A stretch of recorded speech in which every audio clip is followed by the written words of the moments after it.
এয়া উজনি অসমৰ ৰাষ্ট্ৰীয় ঘাইপথ নহয় যেন একোটা মৰণ ফান্দে।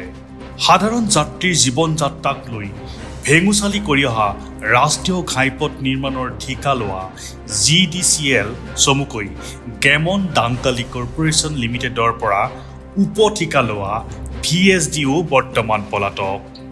কিন্তু VSDৰ যেন এতিয়া দশা বেয়া। প্ৰায় 90 লক্ষাধিক কৰ পৰিশোধ নকৰাকৈ অসংখ্য বাহন নিজৰ কব্জাত ৰাখি আহিছে ঘাইপথৰ উপ ঠিকাদাৰী VSD নামৰ প্ৰতিষ্ঠানটোৱে। কেৱল সেই নহয়, VSD নামৰ প্ৰতিষ্ঠানটোৱে অধিগ্ৰহণ কৰা বহু ক্ষুদ্ৰ গাড়ীৰ গৰাকীক দীৰ্ঘ সময় ধৰি বিল পৰিশোধ নকৰাকৈ আত্মগোপন কৰি আহিছিল। কিন্তু শিৱসাগৰ জিলাৰ দ্বিতীয় তৎপৰতাত শেহতীয়াকৈ অভিযান চলাই VSDৰ কব্জাত থকা ভালে সংখ্যক গাড়ী জব্দ কৰিবলৈ সক্ষম হৈছে পৰিবহণ বিভাগ। আজি জিলা প্ৰশাসন আৰু পুলিচ প্ৰশাসনৰ সহযোগত আমাৰ জিলা পৰিবহণ বিভাগে GDCL নামৰ যিটো এখন কনষ্ট্ৰাকশ্যন কোম্পানী আছিলে, তেওঁলোকৰ আণ্ডাৰত বহুতখিনি কনষ্ট্ৰাকশ্যন ভেহিকুল আছিলে। তেওঁলোকৰ আমাৰ ইনফৰ্মেশ্যন অনুসৰি তেওঁলোকে বহুত বছৰ ধৰি তেওঁলোকৰ টেক্স ফেইল কৰ অনাদায় কৰা আমি খবৰ পাইছিলোঁ আৰু সেই ক্ষেত্ৰত আমি তেওঁলোকক অৱগত কৰিছিলোঁ। আমি ডিমাণ্ড ন'টিছ ছাৰ্ভ কৰিছিলোঁ, লগতে তেওঁলোকৰ যোন ইনচাৰ্জ আছিলে তেওঁলোকক মাতি আমি তেওঁলোকক ইণ্টিমেশ্যন দিছিলোঁ বা আমাক ডেট বান্ধি দিছিলোঁ যে 31 তাৰিখৰ আগত তেওঁলোকে যোনখিনি যাৱতীয় কৰ আছে পৰিশোধ কৰক।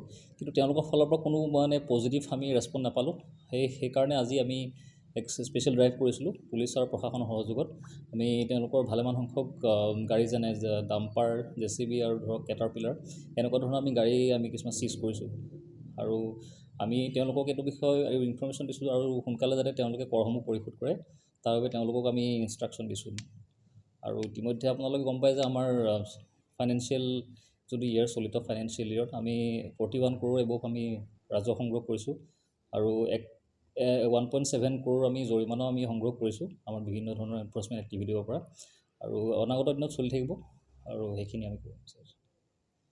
উল্লেখযোগ্য যে জাজিৰ পৰা শিৱসাগৰ জিলাৰ ডিমৌলৈকে ৰাষ্ট্ৰীয় ঘাইপথ নিৰ্মাণৰ ঠিকা লাভ কৰা GDCLৰ হেমাহি তথা দুৰ্নীতিৰ বাবেই পথচাৰীয়েই নহয় বিপদত পৰিছিল স্থানীয় বহু ক্ষুদ্ৰ ঠিকাদাৰ, যাৰ ফলত GDCLৰ শিৱসাগৰ জিলাৰ ঘিৰাগুৰিস্থিত কাৰ্যালয়ত পৰিবহণ বিভাগৰ চলিল এই অভিযান। শিৱসাগৰৰ পৰা আমিনুৰ ৰহমানৰ ৰিপৰ্ট, গ্লোবেল নিউজ NE।